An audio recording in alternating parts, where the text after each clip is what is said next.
Friday.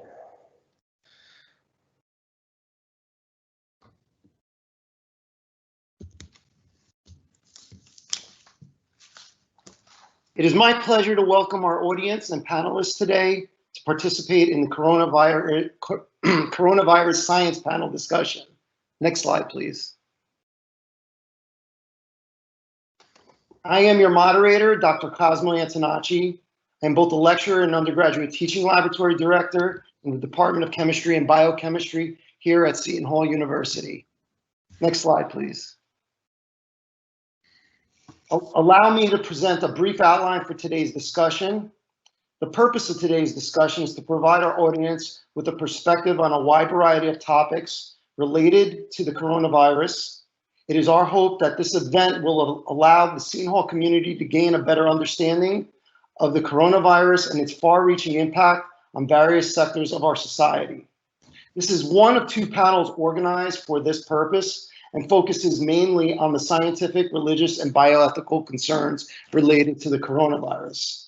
A second panel moderated by Forrest Pritchett will be offered tomorrow at 11 a.m. For those of you who are interested, the event is titled the Mandela King Symposium on Global Justice, Lessons to be Learned from the Coronavirus Pandemic, and can be accessed through the link provided on the Petersheim Exposition webpage. The itinerary for today's panel discussion will include a brief presentation from each panelist. We will then ask each panelist a question related to their respective topics. Time permitting, we will open the floor to audience questions. Please enter your questions in the Teams Q&A tab, and we will try to answer the audience's questions at the end of today's panel. Finally, I will offer some closing remarks. Next slide, please. Our first panelist today is Dr. Daniel B. Nichols, Associate Professor in the Department of Biological Sciences. He will present on some basic virology related to the coronavirus.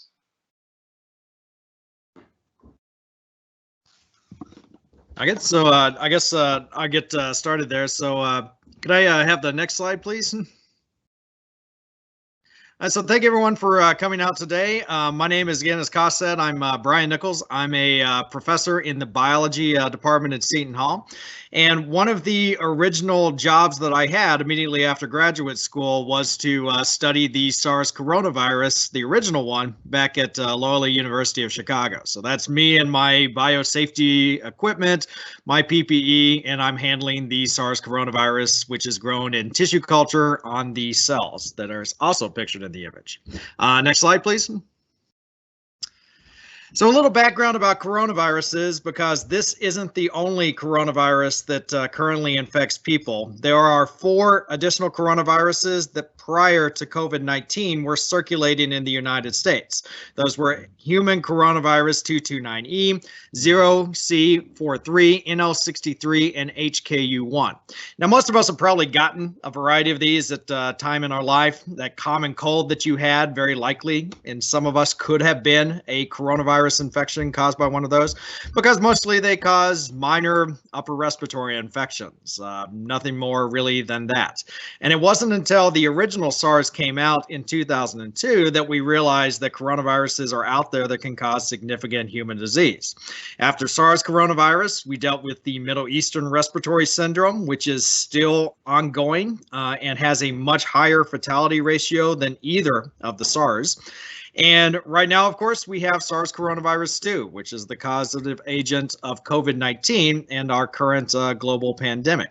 So I'm not going to go through all the symptoms to compare flu and COVID-19, but you should be aware that influenza and COVID-19, some of their symptoms do overlap.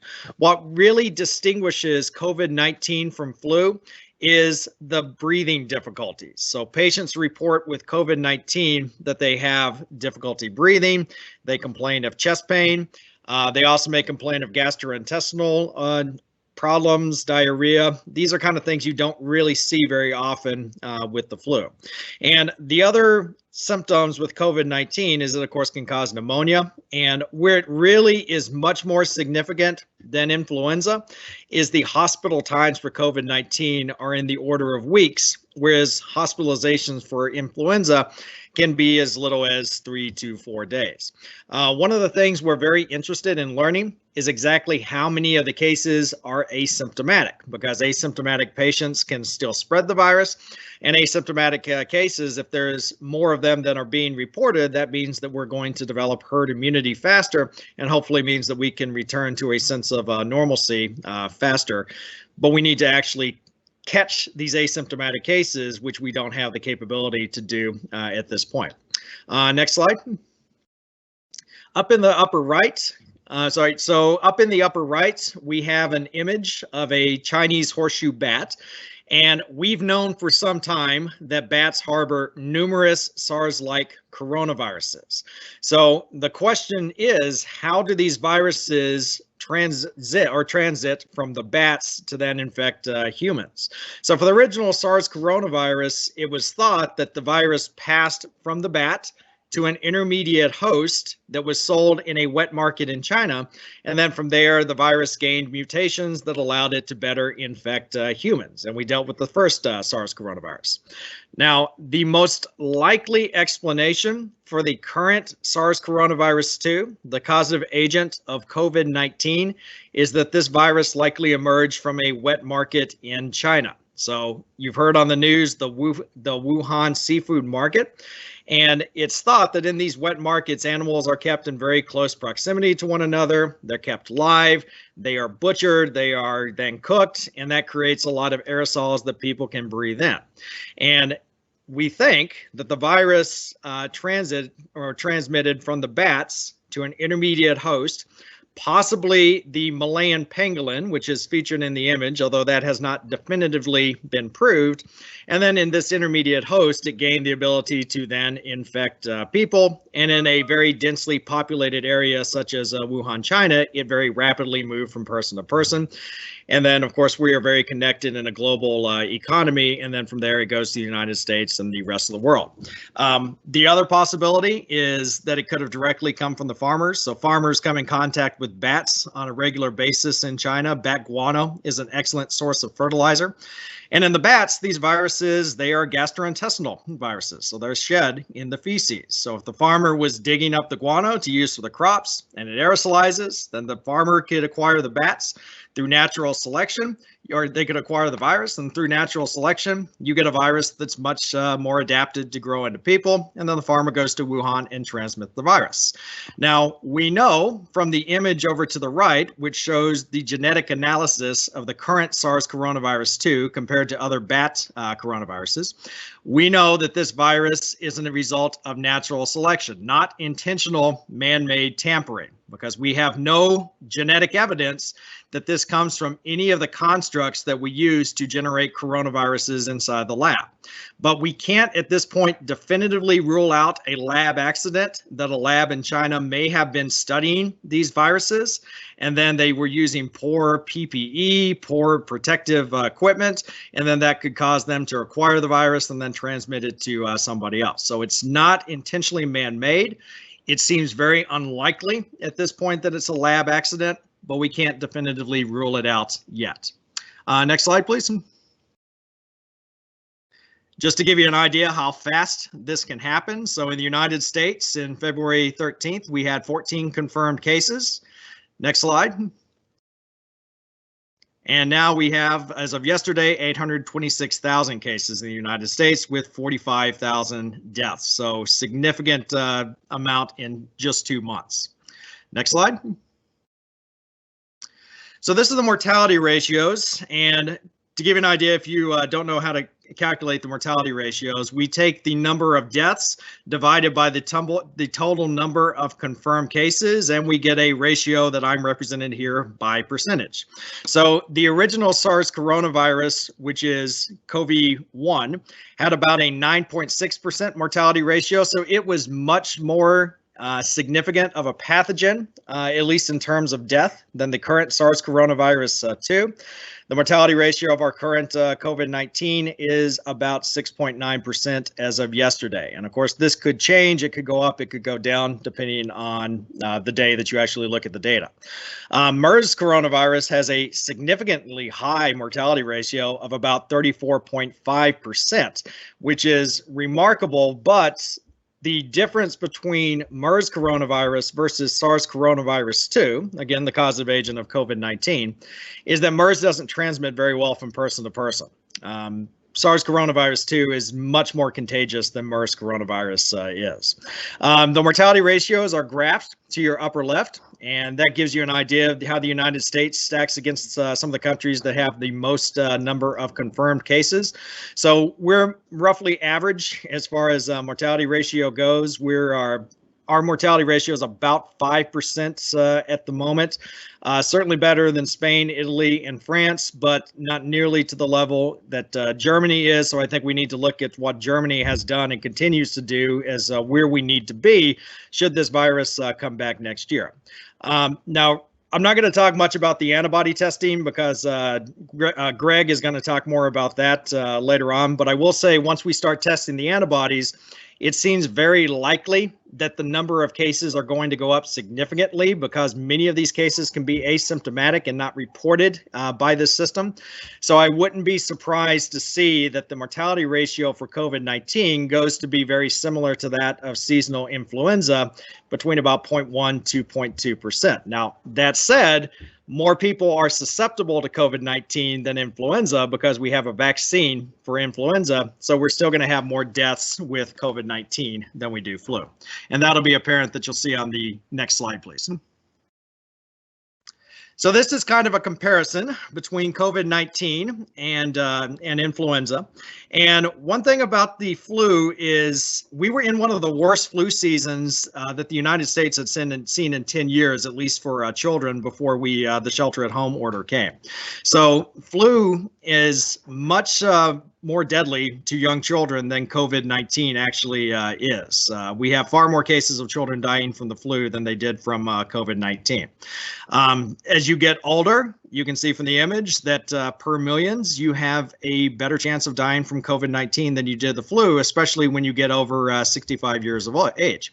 So this really details that this is a disease that puts a significant burden on an aging population. Now, I should point out that this is important to note because we all have to make decisions about when we come back to campus as student, and our student population, fortunately, doesn't seem to bear the burden as far as death goes. But that is not to say that they will not get very, very sick. And some of these cases can take 2 weeks to 3 weeks, even in a otherwise healthy adult who's at younger age, to recover from. It also doesn't negate the importance of social distancing because that's so important to keep our healthcare system from being overwhelmed. But we should be cognizant that this is a disease that is taking a terrible burden on the aging population. Next slide. And I'm not going to go into this slide because I think I'm pretty much out of time. And I know Dr. Chang has some more info on some of the trials that are available in her section on NIH funding. So I do want to say there are some inhibitors that are being tested. Some seem to be working better than others. Unfortunately, what you hear in the news on hydroxychloroquine, it doesn't look like that's going to be the solution, at least for most people on this, because that has a lot of side effects that's associated with that.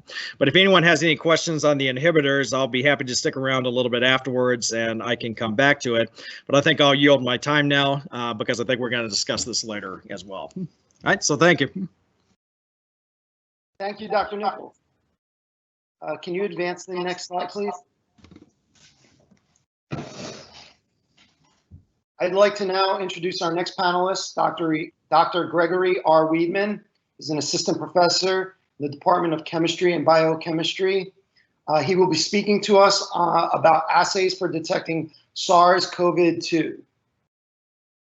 Excellent. So thank you, Dr. Antonacci. Thank you, Dr. Nichols, for that excellent primer on the SARS-CoV-2 virus. What I'd like to do for our audience is to explain a little bit more about the technical aspects behind what are the assays that we're using to determine if someone has had an infection or has been infected by this particular virus. You may have heard in the news there are two particular types of assays that we're looking at or that we're interested in trying to deploy. The first of which has to do with antibodies. In general, the antibody assays that you've been hearing about are ones that work by the principle that you can see demonstrated on top in an image from thermofisher.com, which is to say there are these large proteins, these antibodies, that our body will create in response to an antigen, in this case, in response to the SARS-CoV-2 virus. What we can do is we can develop those types of antibodies towards specific portions of the virus. One of the hot targets for these has been the outer coat spike protein of the virus, as you can see on the bottom figure there. So spike protein is on the outside surface of the virus, allowing our body's immune system to create antibodies that will target it. A number of these antibodies can be generated in different types of animals, and we can create an assay which would select for antibodies that your body may have generated. We can then have, again, that anti-animal secondary antibody come along, conjugated or connected to some sort of readout molecule. In the case on the top, it could be an enzyme. In the case of the cassettes that you may have seen displayed, the way in which it actually works is in that bottom portion there where you see labeled B, you have a combination of a particular antigen, so a particular portion of that spike protein, perhaps, depending on the specific maker of the assay, along with an anti-animal antibody that is connected to gold particle. So what happens is if you mix these things together and allow them to flow through this particular assay, if you have the antibodies to that specific virus protein, that specific virus spike protein or the portion of that protein, they will bind together. Then that antibody will be collected by a line of antibodies on that particular cassette. So it's a way of determining very rapidly if your body has generated the antibodies to that specific viral portion.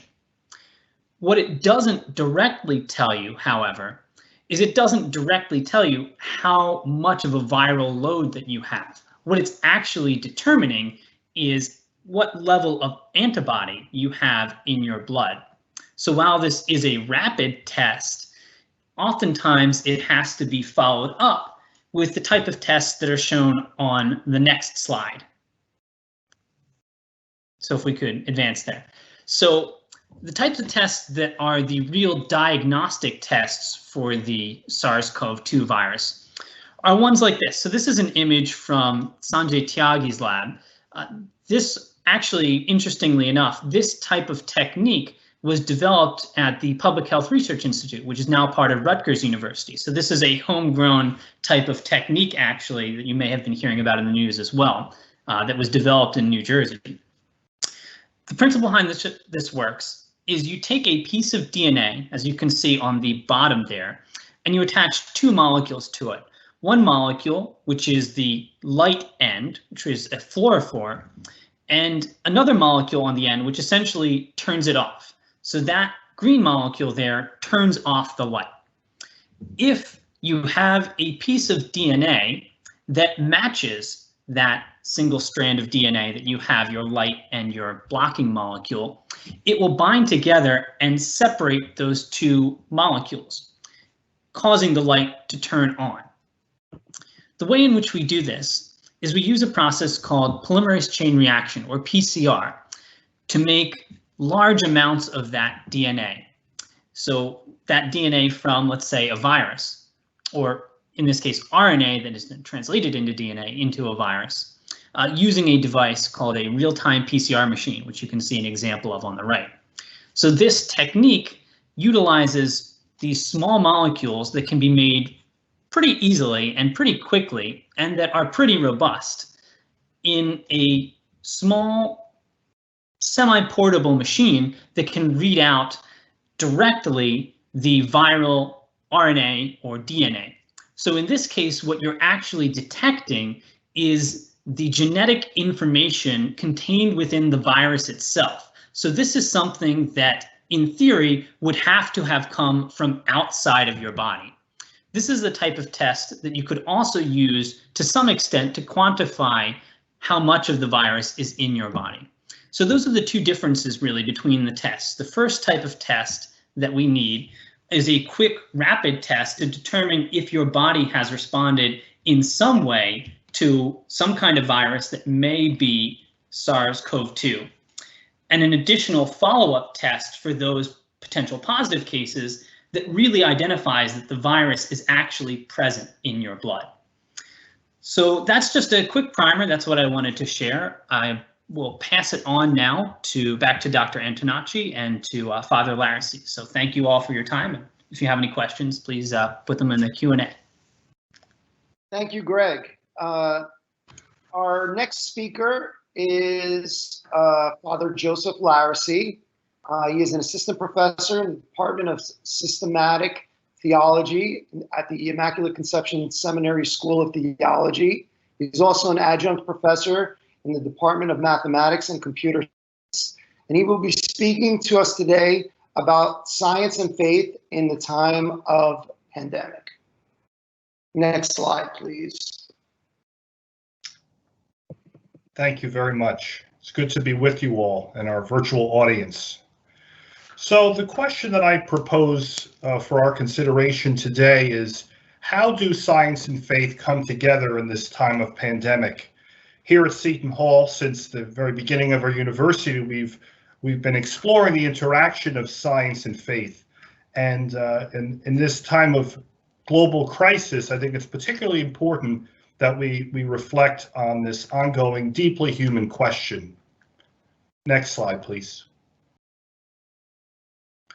I'd like to say a brief word about three important scholars in this space, figures that have been a great inspiration to me, and people that I recommend. The first is our own Father Stanley Yockey, who served at Seton Hall from 1965 until 2009. He reached the rank of distinguished professor in the Department of Physics, and his early career work was in the field of experimental physics with cosmic rays.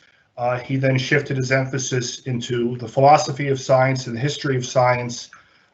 Did a lot of interesting work on Thomistic philosophical realism and how that can provide a foundation and a bridge for the dialogue of theology and the natural sciences. The second figure is Ian Barber, a very significant Protestant thinker.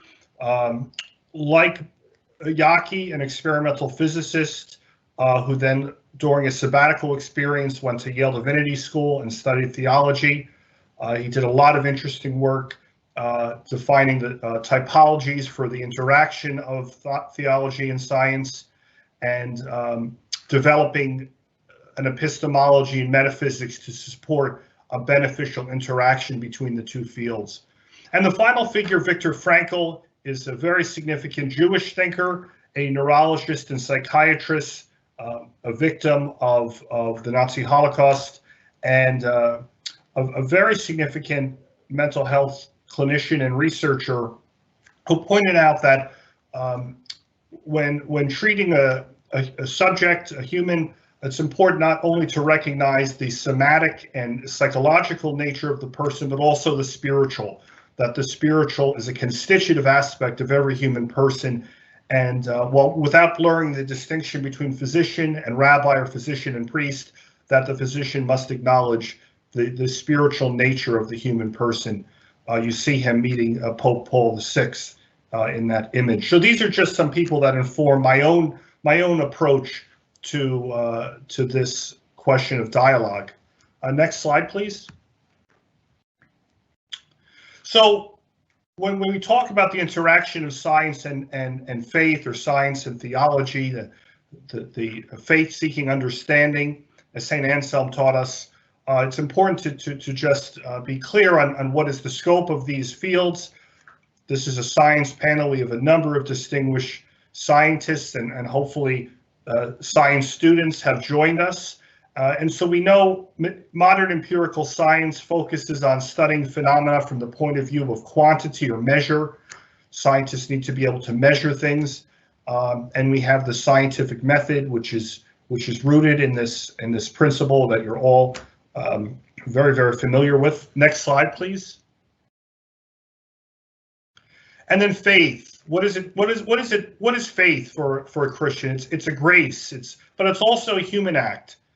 As Catholics, we believe that faith begins in God's self-revelation and His gift of grace, which then moves our will to instigate the intellect to make that act of faith. So faith is a way of knowing.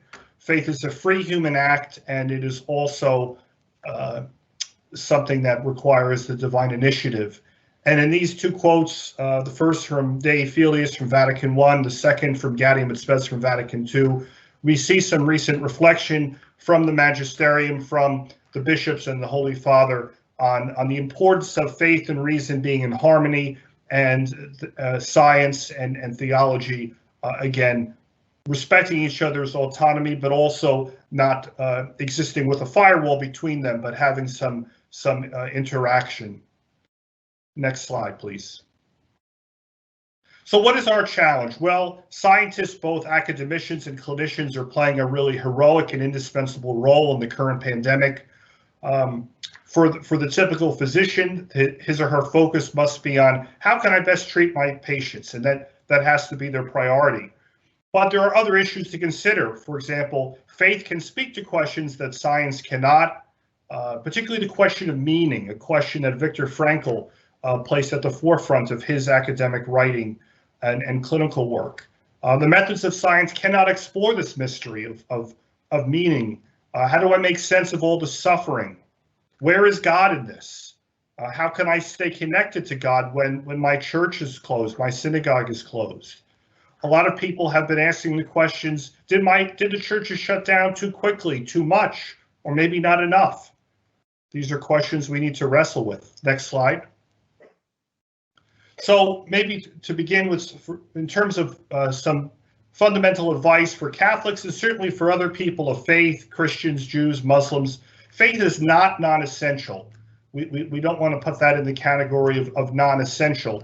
But we must be especially creative in how we maintain our lives of prayer, and for Catholics and other Christians, loving our neighbor, continuing to love our neighbor in a Christ-like way. The heart of Catholicism is friendship with Jesus. How can I maintain this friendship if I can't visit him like I used to, make a visit to the Blessed Sacrament, as we say? And on a human level, we struggle with this as well with our friends and family. How can I maintain these relationships if I can't spend time? How do I continue my life of faith without attending Mass, receiving communion, going to confession? And thankfully, we have so many ways with the Rosary, online access to the Breviary, the Divine Mercy Chaplet, the Magnificat resources. In terms of acting on our faith, how do I continue serving those most in need, particularly the poor when I have to shelter in place? I'm so encouraged through my involvement in the core curriculum to learn that some of our core faculty are making protective masks for hospital workers. Another core faculty member is providing food for the homeless in New York City. And so we see already some very creative and beautiful solutions of people acting on their faith. Next slide. So just to conclude, we never want to pit our faith and reason against each other. That's not a Catholic approach to the challenge. We want to pursue dialogue and integration between science and theology. And in particular in this time of pandemic, to acknowledge that while many of us and ultimately all of us are powerless, that is not weakness. That is not weakness. And just to conclude with from the Gospel of Matthew, Jesus' words at the end of the Gospel before his ascension, I am with you always to the close of the age. God is always with us. Thank you very much. Thank you, Father Laracy, for your inspiring thoughts. Now to our next speaker. Next slide, please. Our next speaker is Dr. Sulie L. Chang. She's a professor in the Department of Biological Sciences. She's also the founder of the Institute of Neuroimmune Pharmacology. And she will speak to us today on a topic titled From ACE2 to NIH Receiving Funding in COVID-19 Legislation.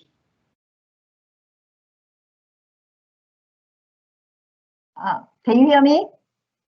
Yes. Can I go back to the first slide?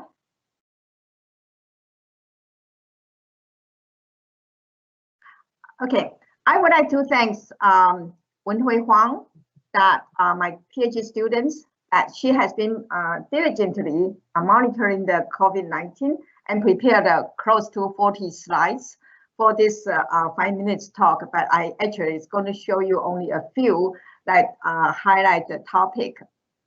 Next slide, please. As Dr. Nichols has advertised, that I will talk about that receptor, that transmembrane protein called ACE, transmembrane receptor. That's where the COVID-19 actually interact, bind, and enter into the cells. And in this slide, I list the other flu, common cold, and the other the flu that actually has a different receptor, but the coronavirus actually is ACE2. It's a angiotensin converting enzyme too, and so this is enzyme, the receptor on the surface. Next slide, please.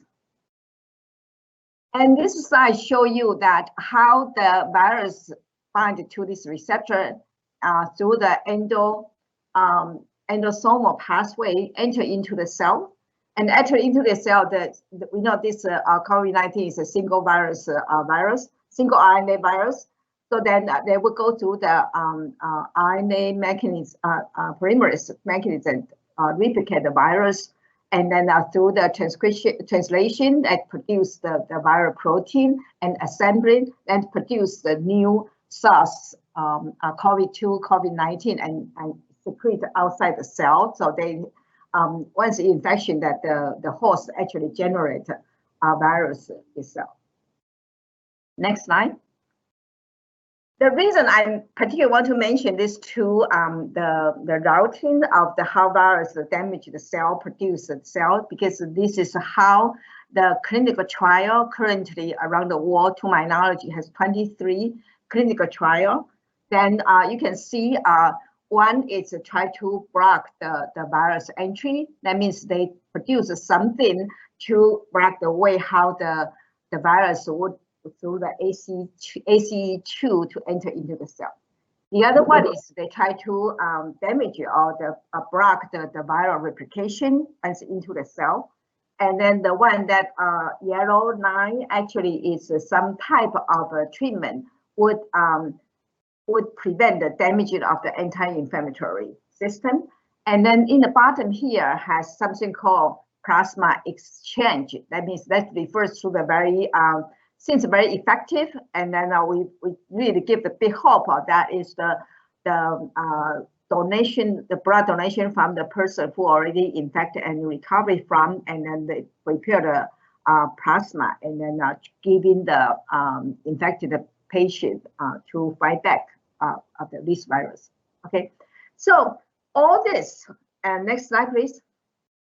Next slide to show you that how the vaccine platform, vaccine actually would allow the full feature defense. So the individual who have not been infected with COVID-19 will be able to fight off the infection by training the immune system to effectively fight the virus off. And I was very excited that the time I began paying attention how the vaccine being developed, because I learned about that a physician scientist in Taiwan, they produced that monoclonal antibody very effectively, particularly focused on that ACE2, as I just mentioned, that receptor. So I get very excited. I start monitoring how the racing around the world to produce the vaccine. Hopefully we can get the effective vaccine because we really want to go back to campus, feel safe, and the international traveling. Okay, next slide, please. Okay, clinical trial, develop vaccine, only money, a lot of money. So all scientists would require money, and then on this slide, you can see that our Congress actually passed a series of bills to provide additional funds for local and national agencies, including NIH, to support research into COVID-19.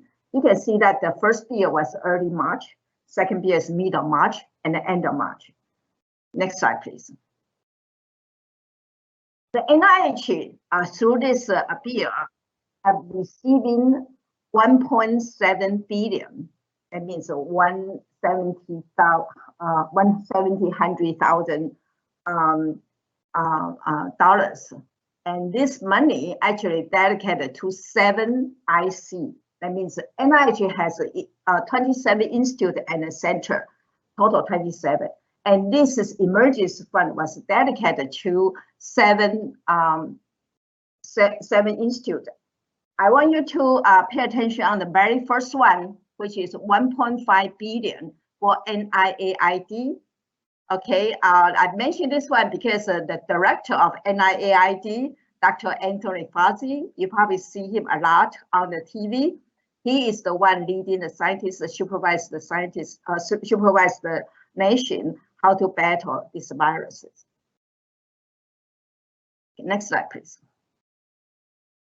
Okay, so as I mentioned that NIH has 27 ICs. What happened to the other 20s? They don't do anything? No, not really. Okay, so this is the remaining 20 IC is listed here.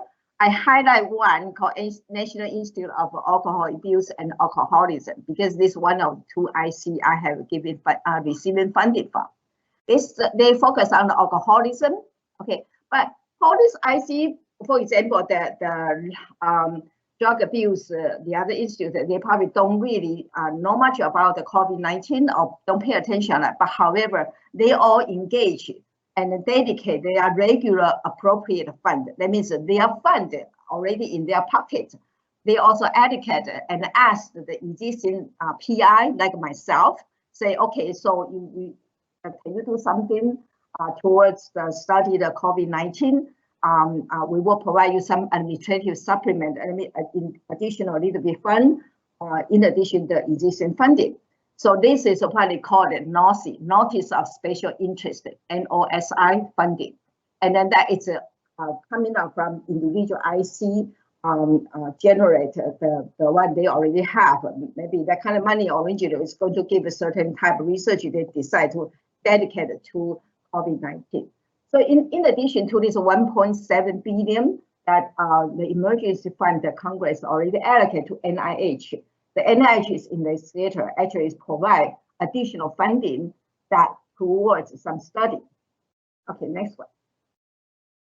Since I mentioned NIAAA, so I like to mention a little bit of NIAAA director's blog. And then he said that alcohol has potential to further complicate the COVID-19 pandemic in a multiple way. And then the first one you mentioned about that alcohol abuse or use of alcohol has been well known that would damage or impair the immunity. And then you know that we need a strong immunity to come back from the COVID-19 virus this attack, particularly in the lungs. Excess alcohol damage the epithelial cell of the lung, that the epithelial cells neither lung service and is associated with acute respiratory distress syndrome. So in other words, when we talk about underlying condition of the patient, that alcohol abuse, alcohol damage on their immune system certainly is one of very important one. And I saw some question mentioned about alcohol and smoking. That's also counter further damage of that. And then Dr. Coop also mentioned of the broad effect of COVID-19 when we are being grounded at home, study, working at home, that would cause or lead to excess alcohol consumption. His advice to us is stop. drinking alcohol if you really have any other problem there. Next slide, please. Okay, so I'm an alcohol researcher, and then the lab has been closed down in mid of March, and now it's more than 5 weeks already. And we only can do in the emergency, take a look and see if the lab is still there. So what can we do? What can I do? And I hope you have chance to attend the OMIC project that I collab with Dr. Chu and Dr. Paul. Then to learn that we actually can have done quite a significant original research using the bioinformatics tool.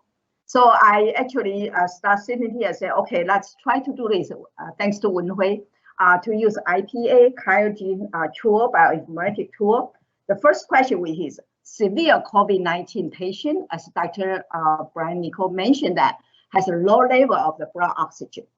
Okay, that means that the red blood cell carry low oxygen, and then also has shortness of breath because they don't have enough oxygen. And then using IPA, then alcohol drinking was found to drink many molecules. All this single line there is showing the molecules that including a group of enzyme called carbonic anhydrase isodome activity. So 12 of them. And this enzyme, let me use CA. Okay, it's involved in rapid interconversion of carbon dioxide and water into carbonic acid, proton, and carbonic ion. And it helps regulate pH and regulate fluid balance in many of our systems, including lung. And so in lung, that CA will balance the pH of the blood and enable the breathing out of the carbon dioxide. And we actually found out through IPA study, we showed that alcohol drinking actually modulates or I would say that damages some of these CA subtypes. And so from this very simple IPA analysis, meta-analysis based on the study has been reported, we actually hypothesized that the CA enzyme may be involved in alcohol drinking mediated various adverse effects on the COVID-19 patients. Okay, so this is probably my, if we continue for another 2-3 weeks, not done in the lab, probably this is, I will continue pursuing how this CA enzyme using the OMIC project, the IPA. Next slide, please. So go back to the funding. Do you have any question about the COVID-19 NIH funding? The link here that you can visit and then get all the study how NIH funding coming from. One sentence from the I talking to my program officer at the NIAAA yesterday. She said that whatever you see, that's what you get. We may change it tomorrow because we really need to be very dynamic, very in response very fast towards this COVID-19. And although I have a lot of question marks here myself, I'm sure that many of you also have question marks. But I want to assure you that our country, our federal funding is very strong, and then assure that we will win the war of this COVID-19. Thank you. Thank you, Dr. Chang. Now to our next presenter, Dr. Tin-Chun Chu. She is an associate professor in the Department of Biological Sciences, and today she will be speaking to us about lessons from Taiwan's experience with COVID-19 containment and mitigation strategies. Thank you, Dr. Antonacci. So good morning, everyone. Taiwan has been consistently ranked as one of the top safest countries around the world during this pandemic. So as a country which is only 110 miles away from China, especially a lot of cities, they have very high population density. What is their strategy on containment and mitigation that we can learn from them? Next slide, please.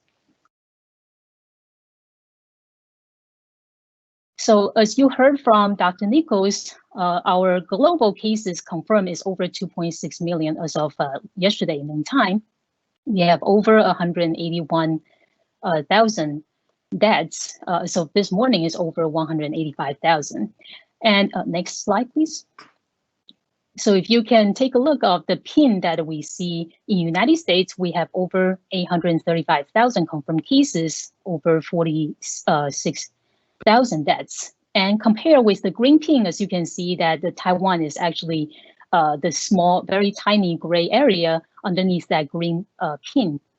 So far, they have 426 confirmed cases and 6 deaths.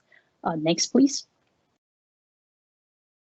So as you can see right here, Taiwan is about 1.9 times, previous slide, please, sorry. So Taiwan is about 1.9 times of the size of New Jersey. But if you look at the death rate, right, so earlier Dr. Nichols shared with us about over 5%, while Taiwan until now is still about 1.4%. So we should actually see like what they have done from the first case until now that makes a difference compared with what we are dealing with right now. Next slide, please. So since day one, as you can see, the first case was reported in Taiwan on January 21st, and later on you will see is actually the same exact day United States actually reported the first case. So every day the Taiwan CDC will announce and publish the contact tracing. So as you can see right here is from January 21st all the way to April 13th. All the dots right here, the yellow dots representing the local cases, while the blue dots actually represent the cases from abroad, and the red dots representing the death case. So every day they have the cases right here, and they tell you exactly how they are actually being confirmed, being actually transmitted the disease or contract the disease. So you can see in the mid-March right here, they have an increase of cases because during that time, they have a lot of tour group actually return from Europe, from Turkey. So they have a spike of cases. However, the government actually know that those are the cases from before they land at the airport. So they actually have the entire measure planned out. So the government actually confirmed to see if they have the virus, and then they will actually send them to the designated locations for the quarantine and for the treatment if they have symptoms. If not, they will have the designated transportation, send them home for the self-quarantine as well. So that's what they have done for the first 84 days. Next slide, please. And as you can see that they have the contact tracing, so they know exactly which case is getting the virus from the previous case. Next, please.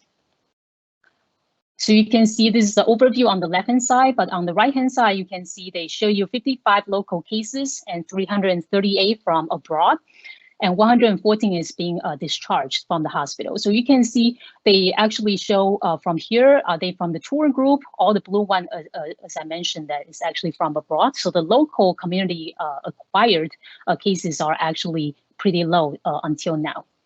Next, please. So what I want to share with you is that I believe many of you have seen the case trajectory studies that compare mask wearing versus non-mask wearing countries, right? So universal mask wearing in public is actually considered the cultural norm in Asia. And as you know, it's not really that common in Europe or in North America. So recently, we actually have a paper published in CDC, our CDC Emerging Infectious Diseases. Next slide, please. So on this paper, they actually share what is the policy decision and how the Taiwan government actually utilized the information technology to fight against this pandemic. Next slide, please. So here I highlight quite a few important scenario, and that's different from what we have here. First, on the left-hand side, I have one highlighted that's January 21st. As you can see, the first case reported in Taiwan and also in the United States are actually on the same day, January 21st. And on the right-hand side is what Taiwan government actually implement the policy. So as the beginning, December 31st, once they heard about the outbreak in Wuhan, they start to go on board to actually check the passengers on board for any flights from Wuhan. And by January 12th, they actually already developed their rapid testing kits, and that can get the results within 4 hours. That's the reason why they can do a widely testing for most of the passengers or suspected cases. And there are other information technology utilization for the tracking. So that's the contact tracing. So they can properly and immediately send out the alert to actually allow the people to watch out for their health and then self-quarantine if they have the symptoms accordingly. Next slide, please. So to quickly summarize, how did they do so well? First is actually they had learned their lessons from SARS outbreak in 2003. So all the residents know how serious the outbreak could be. So most of the public, their acceptance to the protective policies from the government is very high. So they will wear masks to actually to all the public places. And the government implement the contact tracing. And finally, their research, all their academic Seneca and their national, their NIH, also developed the rapid detection, treatment, and also the vaccine development. They gear all the fundings just like our NIH as well. Next slide. Okay, so before I close, I want to point out, because right now the big topic is when can we go back on campus? When can we reopen our state, right? So that's the recent hot topic right now. So I want to bring a case here, Singapore. So Singapore actually by the end of March was considered the safest country, or one of the top 2 safest country at the time.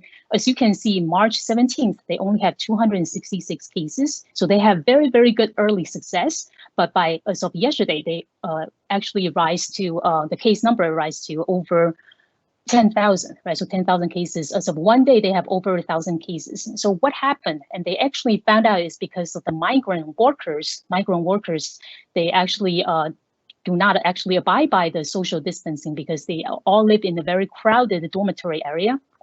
So that is the reason why that they start to have the spike. So as of yesterday, they actually decide to actually extend the lockdown until June 1st, right? So until June 1st.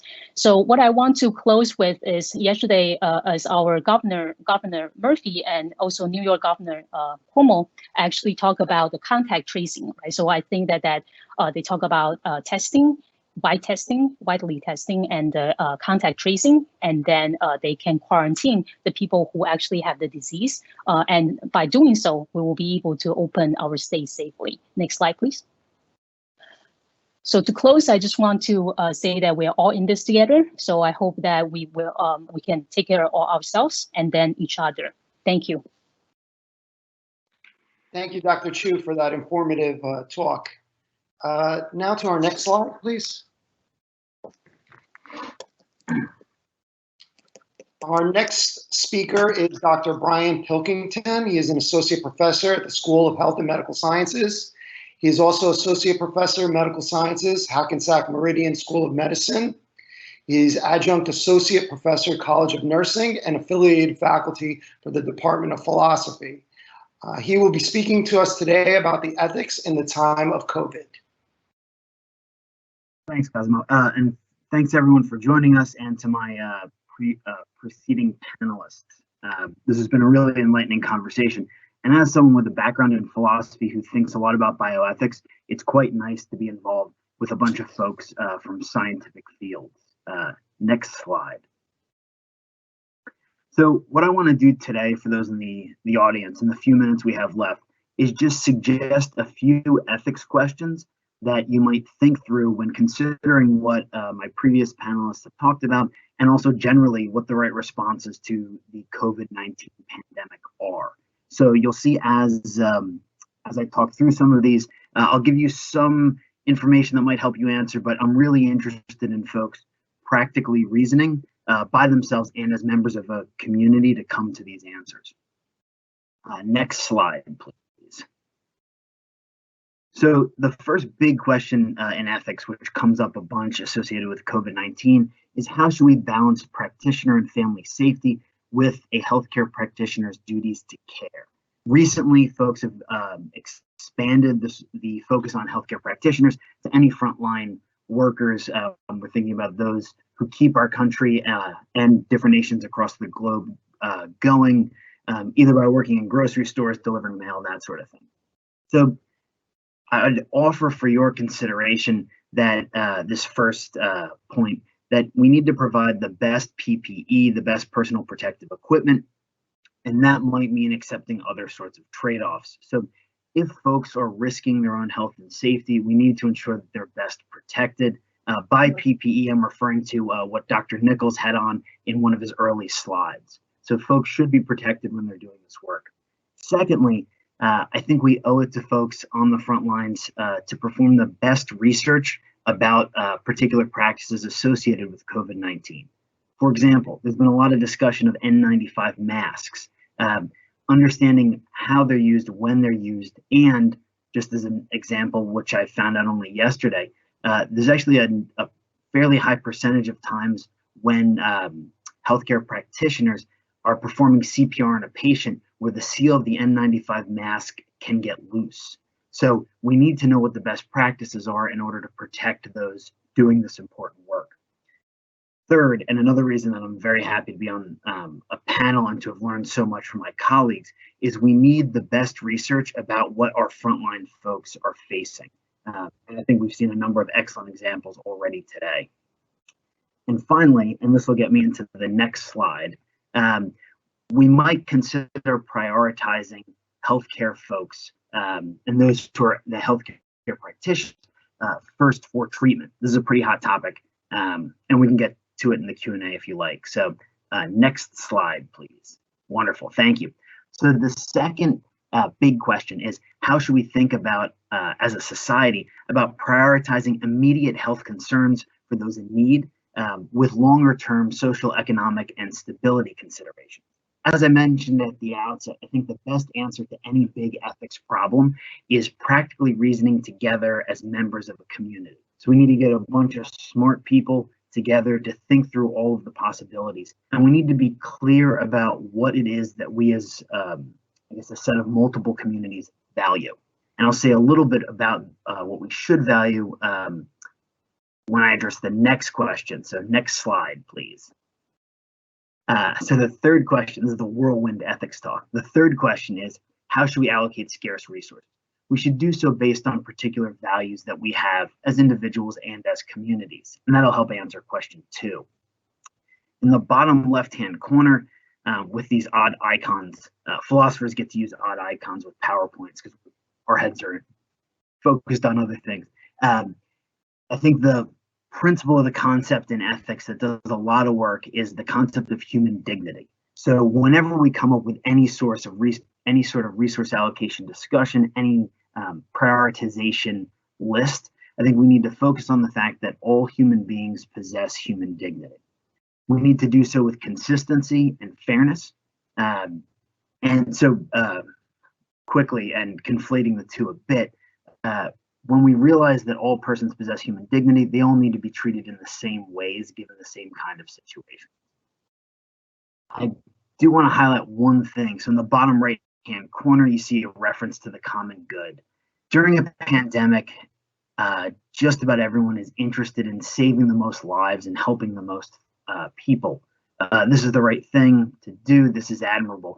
But sometimes this discussion can be framed in a consequentialist way, which I think is less helpful. I think if we keep our eye as members of a community on the common good with the aim of saving the most lives, focusing on dignity, consistency, and fairness, we'll end up in a better spot than if we're just trying to crunch the numbers and maximize the number of lives saved.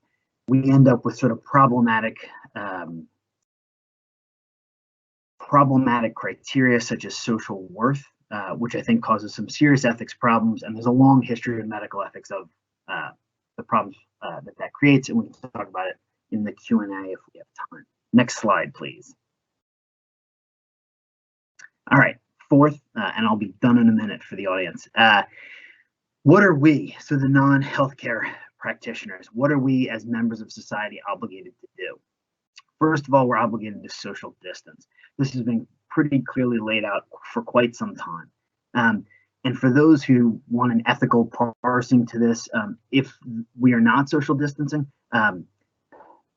we end up being part of what's called the free rider problem. So we rely on others for their immunities. If you think about the anti-vaxxer case, which I've listed on the right, we rely on others for their work, and we gain a benefit that we don't put in for. So that's ethically inappropriate, or so I offer to you. That's ethically inappropriate.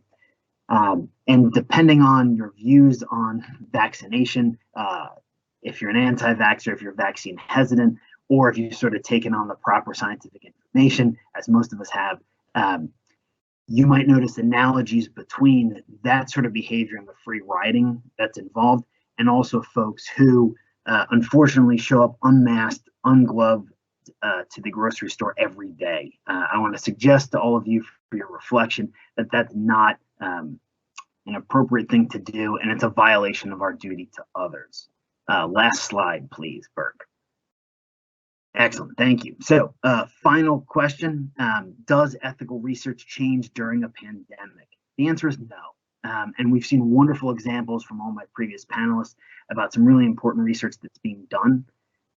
As the ethicist on the panel, I'd remind all those in the audience that we still need this important scientific work. In an old paper now, more than 20 years ago, Roberts and Roberts highlighted that scientific excellence is necessary, but not sufficient for the fundamental ethical viability of human research. We need excellent scientific research, and to do that, borrowing from a colleague of mine in SHIMS, Professor Jennifer McCarthy, slow is smooth and smooth is fast. So we need to do the excellent research, but we must not rush clinical trials. We must not pre-publish prior to research actually being done properly. Slow is smooth, smooth is fast. And I'll leave you with the notion that if we don't follow that, we end up with bad information, which leads to slower progress, further sickness, and a greater number of deaths. So thank you all for engaging in this whirlwind ethical question series, and that's it for me. Thank you, Dr. Pilkington. Well said. Can we advance to the question slide at the very end? So it seems that we are running quite low on time. And if anyone has additional questions, please feel free to contact me and I can forward your questions to any of the panelists that the question is in reference to. Next slide, please.